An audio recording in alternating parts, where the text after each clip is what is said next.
welcome to the Here For You podcast. In this podcast, we explore topics of psychology, philosophy, mental health and therapy, as well as the intersections between these disciplines. If you'd like to support the show, please visit the Patreon page. The link for this can be found in the show notes of the podcast. Also stick around to the end of the podcast to hear about more details of workshops, different ways you can support, and upcoming shows as well. Have a good listen. Hello, today we're going to be exploring the therapeutic relationship. So we'll be talking about what the therapeutic relationship is. We'll be discussing different aspects and different ingredients of the therapeutic relationship, attempting to discuss what makes a relationship therapeutic.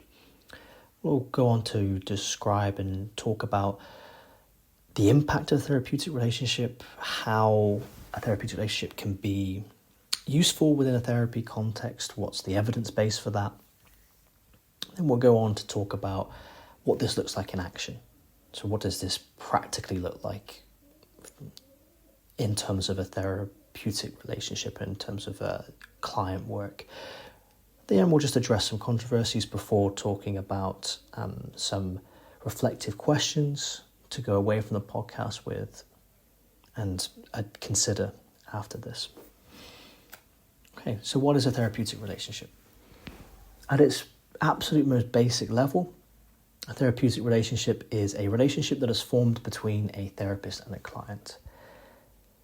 What makes a therapeutic relationship perhaps different from other types of relationships is the idea that it's a relationship with very certain boundaries, with the aim of creating a safe therapeutic space for work to be done. This is often sort of framed within the idea of a container, so that the relationship in itself is a container for difficult emotions to be expressed, and that these emotions in this container are expressed and worked through with the idea that there is a positive outcome for the client through this relationship. A lot of approaches and a lot of thinkers emphasize the role of the therapeutic relationship as fundamental and central to the therapy process itself. Pretty much all approaches will highlight that the therapeutic relationship is important. Others put it as centrally important. Okay, so what are the different aspects of the therapeutic relationship? It's a little bit about what it is. What's the ingredients? What's involved in this?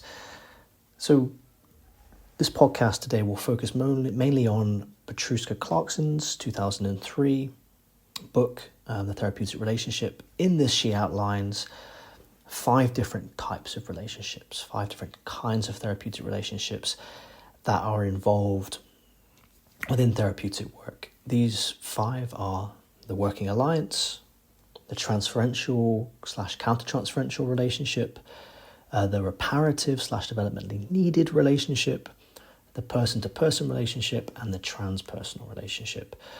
Clarkson envisioned these to be potentially moving from number 1 to number 5 within the depth of the relationship, as well as being circular and having aspects involved in every therapeutic encounter. So we'll talk about each one of these aspects in a little bit more detail before moving on to the impact. And of course, it is worth saying right at the beginning here that there are other ways to think about aspects of therapeutic relationships and different ways of conceptualizing what a therapeutic relationship is. I find this one to be particularly helpful and captures quite a lot of pre-existing ways of thinking about therapeutic relationships and puts these together in a way. Okay, so the first aspect of Clarkson's model is the working alliance. And working alliance involves the establishing of the therapeutic relationship. So this may be considered, of all 5 of the aspects, probably the most professional aspect of the therapeutic relationship, or the most traditionally professional aspect of the therapeutic relationship. What's often involved at this aspect of the relationship is describing practically how the sessions will run and how the client and therapist will work together moving forward. It's the establishing of boundaries of what the therapeutic relationship is and what it isn't.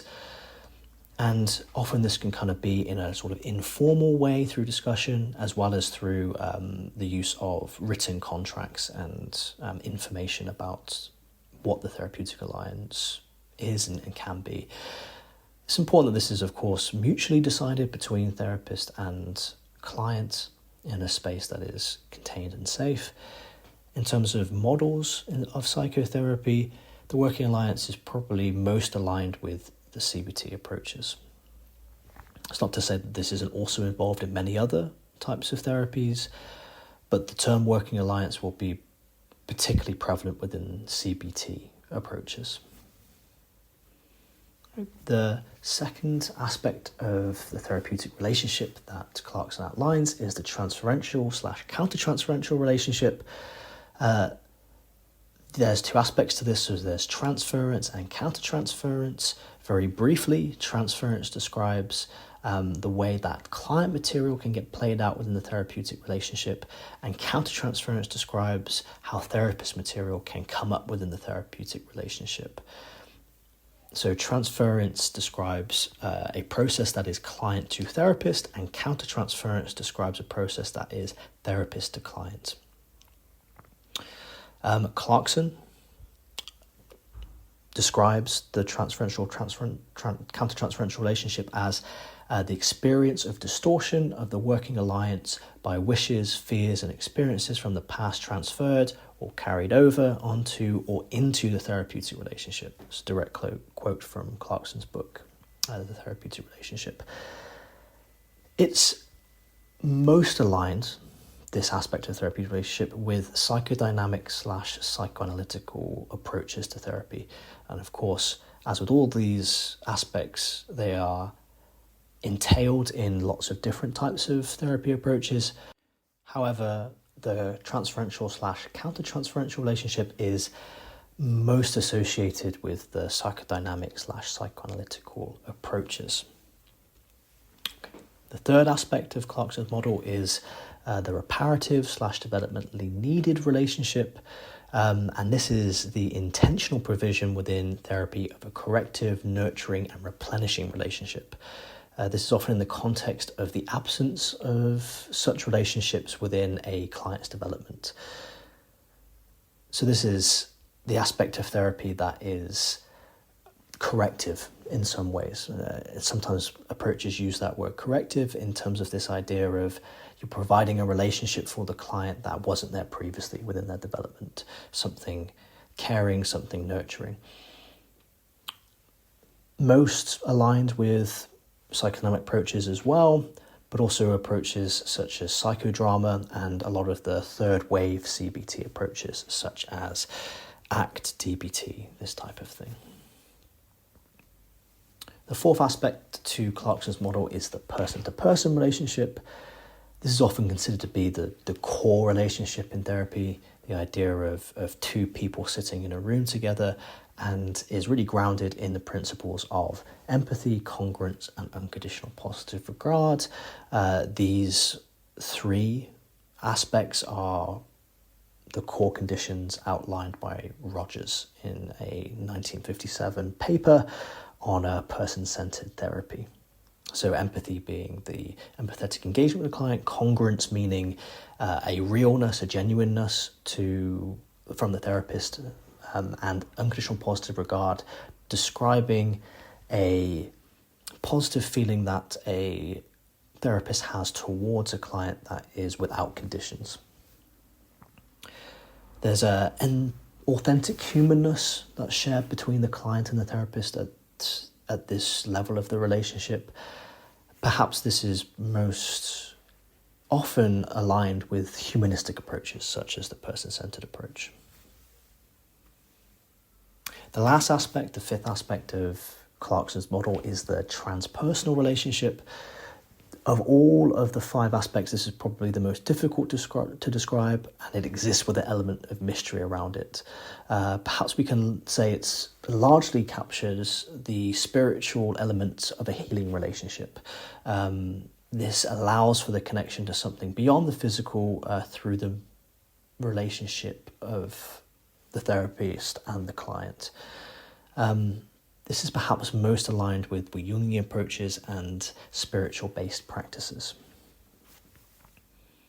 So Clarkson says that this can be conceived as a linear progression within the relationship of therapy, as well as having elements in every single session of each one of those aspects. And of course, as we highlighted through the exploration of those 5 aspects, certain approaches to therapy highlight and emphasize certain aspects of the relationship over others.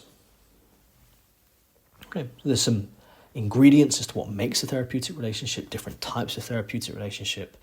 Now we'll explore what is the impact of a therapeutic relationship. So research has often found that, and consistently found, that a good therapeutic relationship is related to multiple positive outcomes of therapy. So the outcomes of people reporting having had effective therapy, meeting their goals. A lot of this has been related to the quality of the therapeutic relationship. And in particular, a good therapeutic relationship has been shown to be particularly useful within the early stages of therapy, and that a higher alliance at the earlier stages have been correlated with better outcomes post-therapy, and even sort of 6 months to years after the therapy has occurred. And this goes beyond just sort of talking therapy, and there's evidence to suggest that a positive and impactful therapeutic relationship has been found to increase the impact of psychopharmacological treatments as well. So if a therapist or a doctor has a good relationship with their client and is prescribing them medication, it seems to indicate that actually the medication would be more impactful than if they have a negative relationship with their clinician. However, it's really important to be skeptical somewhat of these findings, as one of the ideas is, how is a good therapeutic relationship defined? And within the research, they often define a good therapeutic relationship as focused pretty much solely on just the working alliance aspect of a relationship. And that this kind of assigns 3 areas of measurement in particular, and that this is the bond between the therapist and the client, agreement on goals, and about agreement on task. So often how they're defining what a good therapeutic relationship is within the research is within the context of that working alliance, and then measuring it in the context of whether there is a bond between the therapist and client, whether there is an agreement on goals, and whether there is an agreement about the task engaged with. Now, this provides a very narrow aspect of therapeutic relationship and may not capture the nuances that are involved in the wider aspects that we discussed earlier. Another point to be critical of here is that the studies that exist are often correlational, and of course correlational studies do not imply causation, just because there seems to be some sort of relationship between a positive therapeutic relationship and positive outcomes. It doesn't indicate what direction that relationship is in. For example, it is probable, or it is at least thinkable, that people who experience positive outcomes of therapy are more likely to feel that they have a good relationship with their therapist. So the results that we see could be skewed on that basis. There's also needs to be further considerations around different types of therapeutic relationships, particularly ones involving different aspects of culture and gender that have not had so much recognition or study area in, and actually how these might particularly impact upon the therapeutic relationship that is gained between the therapist and the client. Okay, so we've spoken a little bit around what the therapeutic relationship is, and we've spoken around what the impact is. We looked at some of the controversies there. Let's talk a little bit around what does it look like in action. What does it look like clinically, the therapeutic relationship? So in action, what this can look like is an empathetic attunement to the client. So being able to really feel with the client their experiences and be attuned to not only the factual content of what somebody is bringing, but the emotional content as well. There's an aspect here of managing the process of rupture and repair, so the ability of the therapist to manage and navigate any difficulties within the relationship, any ruptures or any breaks in the relationship, and being able to repair that process, and maybe even gaining a stronger therapeutic relationship through that process of something breaking down and being rebuilt. There's also a question mark around the role of self-disclosure. And research sort of indicates that self-disclosure is a tricky topic, that lots of clients report actually having a very positive experience of therapist self-disclosure, and other research indicating that actually it can be quite harmful and detract from the therapeutic process for the client. Largely speaking, when it comes to self-disclosure, it's probably important to consider the reason and the intent behind a therapist's disclosure, whether this is coming from a place of wanting to do what's best for the client, whether this is coming from a place of the therapist needing to talk about their own stuff.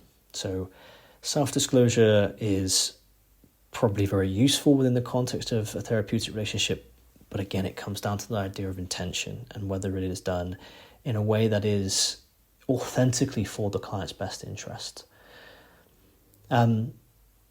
There's also some consideration here around sort of interpersonal neurobiology, which is a field of study that involves looking at the way our brain chemistry and brain aspects and bodily aspects interact within interpersonal human interactions. Another kind of theory here is probably attachment theory, which looks at how human beings attach to each other. So if we can draw on that research that we know and aspects of what we know to be the human interaction and what is best within human interactions, how people feel most safe and secure and how people feel attached in a way that feels manageable for them, we can bring those into the therapeutic relationship.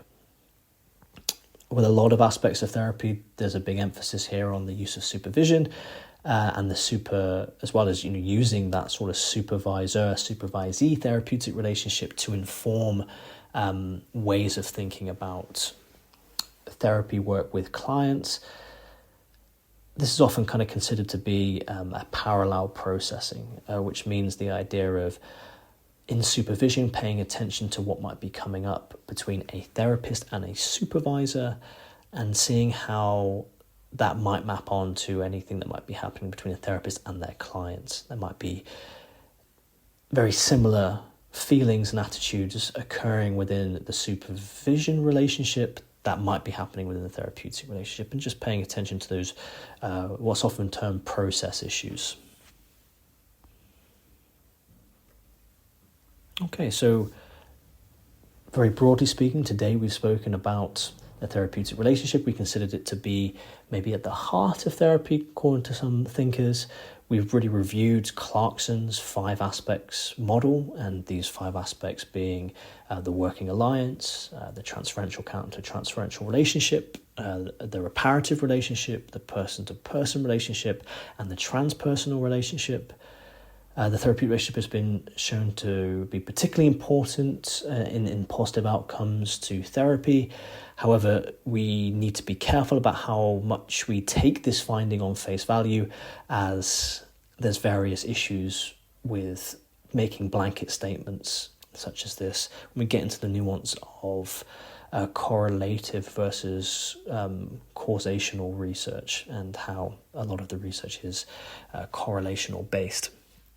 Very broadly speaking, perhaps the therapist can best engage with a therapeutic relationship by empathetically attuning with their client and their needs, and considering what's going on in the room with the client. Sometimes this is considered to be reflection in practice and reflection on practice.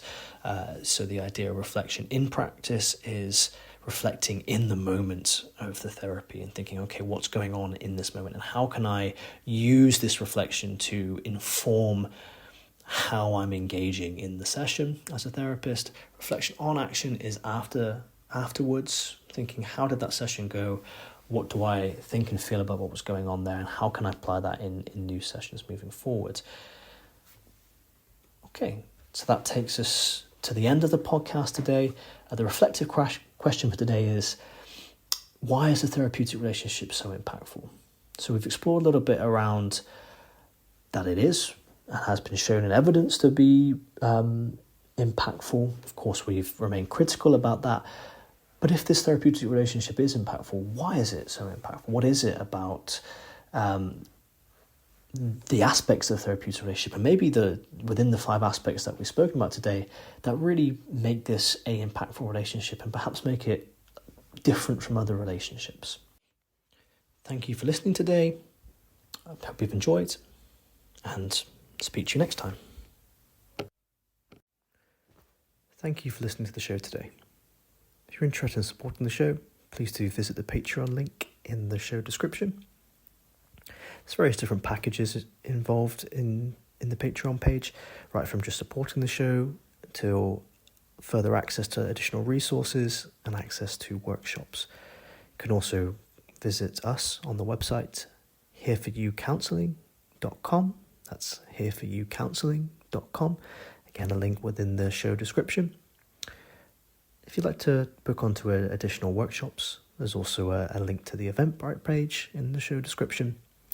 There's a variety of in-depth discussions around lots of the topics that we talk about in the show today. Thank you for listening. Hope you've enjoyed the show.